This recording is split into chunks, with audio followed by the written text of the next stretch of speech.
बचपन से ही मेरे परिवार का तो मेरे पूरा सपोर्ट रहा था, मेरे पापा का, दादाजी का। वो दादाजी भी मेरे सेना में सर्व कर चुके हैं, तो इंस्पिरेशन तो मेरी वही थे सेना को ज्वाइन करने की। और उनके देहांत के बाद भी पूरा सपोर्ट रहा था फैमिली का। मेरी इंस्पिरेशन है वो अवनी चतुर्वेदी रही है, जो फर्स्ट फीमेल पायलट थी, तो मैं बहुत इंस्पायर होती हूँ इनसे। कई बार इस चीज़ को इस तरह से देखते हैं कि अग्निवीर है, 4 साल की सेवा है, तो मेरा मानना तो यह है कि फौजी फौजी होता है, चाहे वो 4 साल के लिए हो या 16 साल के लिए हो। तो मैं तो यही कहूँगी कि अगर 4 साल भी आपको सेवा करने का देश की मौका मिलता है तो उसे ज़रूर ज्वाइन। बेटियां अब सपने नहीं देखती बल्कि उन्हें पूरा भी करती हैं।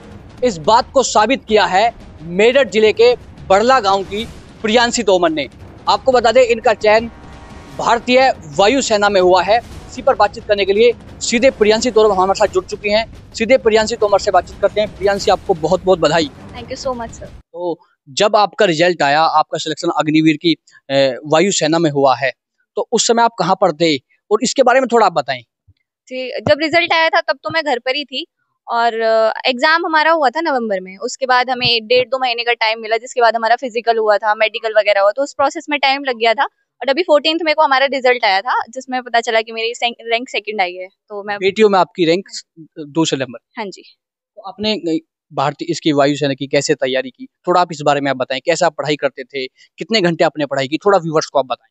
मैंने अपनी रिटन एग्जाम और फेज 2 दोनों की तैयारी रोजगार विद अंकित प्लेटफॉर्म से की थी, जहाँ पे मेरा उन्होंने सारे जितने भी सब्जेक्ट थे उनकी बहुत अच्छे से प्रिपरेशन कराई थी। और मैं अंकित भाटी सर, उनका दिल से धन्यवाद करना चाहती हूँ, क्योंकि उनकी इस पूरी जर्नी में उनका बहुत योगदान रहा है।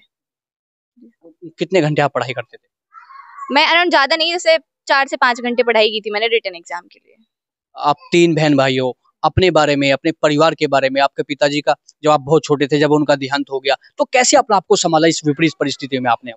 बचपन से ही मेरे परिवार का तो मेरे पूरा सपोर्ट रहा था, मेरे पापा का, दादाजी का। वो दादाजी भी मेरे सेना में सर्व कर चुके हैं, तो इंस्पिरेशन तो मेरी वही थे सेना को ज्वाइन करने की। और उनके देहांत के बाद भी पूरा सपोर्ट रहा था फैमिली का। और जो सबसे बड़ा सपोर्टर है वो मेरा भाई रहा है मेरी इस पूरी जर्नी में। उन्होंने मतलब हर फील्ड में मेरे को हर जगह मोटिवेट किया। अगर फेलियर्स की बात करूं तो कभी भी अगर ऐसा हुआ कि मुझे किसी चीज को लेकर मैं डिमोटिवेट हूं, तो उन्होंने मुझे बहुत सपोर्ट किया है। अच्छा, आपने भारतीय वायुसेना ही क्यों इस तरफ ही आपने जाने का क्या सोचा? और भी बहुत सारे क्षेत्र हैं, लेकिन आपका एक मजबूत इरादा था कि मुझे भारतीय वायुसेना में जाना है। किसको आपने देखकर ये प्रेरणा ली, ये भी बताएं थोड़ा। जैसे मैंने बताया, मेरे दादाजी सेना में सर्व कर चुके हैं, तो बचपन से ही मेरा सपना था कि मुझे भी बड़े होकर सेना ही ज्वाइन करनी है। वही मेरी इंस्पिरेशन रहे हैं मेरे दादा। अभी आपने देखा होगा कि देश में कर्नल सोफिया कुरैशी, वो मैं कह सकता की बड़ी देश भर में चर्चाएं हैं। क्या कहेंगे उनको लेकर? उनसे आप क्या आपने उनको भी अपना प्रेरणा स्रोत माना? जैसे कर्नल आपने बताया, कर्नल सोफिया कुरैशी और विंग कमांडर व्योमिका सिंह है। इसके अलावा भी ये तो अभी चर्चाओं में है। मैंने इनसे पहले जो मेरी इंस्पिरेशन है वो अवनी चतुर्वेदी रही है, जो फर्स्ट फीमेल पायलट थी, तो मैं बहुत इंस्पायर होती हूँ इनसे। आप मुझे ये बताइए, भाई आपके परिवार की स्थिति अभी ठीक नहीं रही, आपने आज के समय में अपने आपको कैसे पॉजिटिव रखा? क्या एक ऐसी चीज थी जो आपको हमेशा पॉजिटिव रखती थी? देखिए, चुनौतियां तो सबके सामने आती हैं, बट चुनौतियां थोड़ी ज्यादा बढ़ जाती हैं जब आप एक लड़की होते हो। तो मेरे को यही था कि मुझे बड़े होके ज्वाइन तो करना है सेना को, और उसके लिए मेरा सपोर्ट भी परिवार का भी पूरा था, और मैंने भी पूरी मेहनत ही की है उसके लिए। इस पूरी सफलता का श्रेय आप किसको देना चाहेंगे?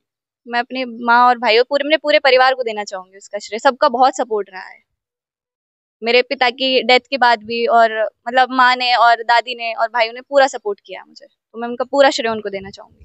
जो देश की लाखों बेटियां हैं, उनके लिए आप क्या मैसेज देना चाहेंगी? अगर वो भारतीय वायुसेना में जाना चाहती हैं, उनके लिए कोई आपका मैसेज? सबसे बड़ी तो चीज पहले यही हो जाती है कि लोग कई बार इस चीज को इस तरह से देखते हैं कि अग्निवीर है, 4 साल की सेवा है। तो मेरा मानना तो यह है कि फौजी फौजी होता है, चाहे वो 4 साल के लिए हो या 16 साल के लिए हो।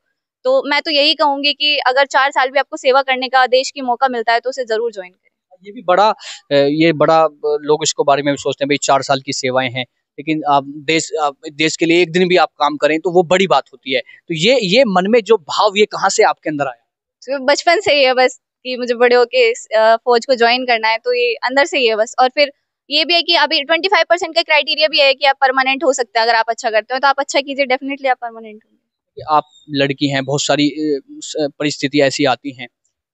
कोई ऐसी परिस्थिति आई हो जब आप हार गई हो, उसके बाद आपको किसने उस विपरीत परिस्थिति से आपको उठाया हो?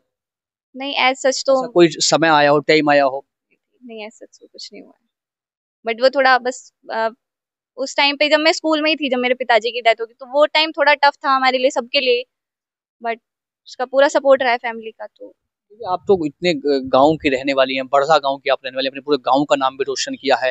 तो आपकी जो स्कूली शिक्षा वो आपकी मेरठ में हुई, और अब गांव की बेटियों से कुछ कहना चाहेंगी आप? ये जो मेरी जर्नी की शुरुआत हुई है, सबसे पहले तो मेरे दादाजी, जैसे मैंने आपको बताया, फिर उसके बाद जो अपनी जर्नी के लिए मैंने पहला स्टैंड लिया, वो मैंने जब मैं स्कूल में थी तो मैंने एनसीसी ज्वाइन किया, जिस यहाँ से मुझे मतलब अनुशासन, नेतृत्व और भी बहुत चीजें सीखने को मिली, जिन्होंने मुझे मेरे गोल को अचीव करने में बहुत हेल्प की है।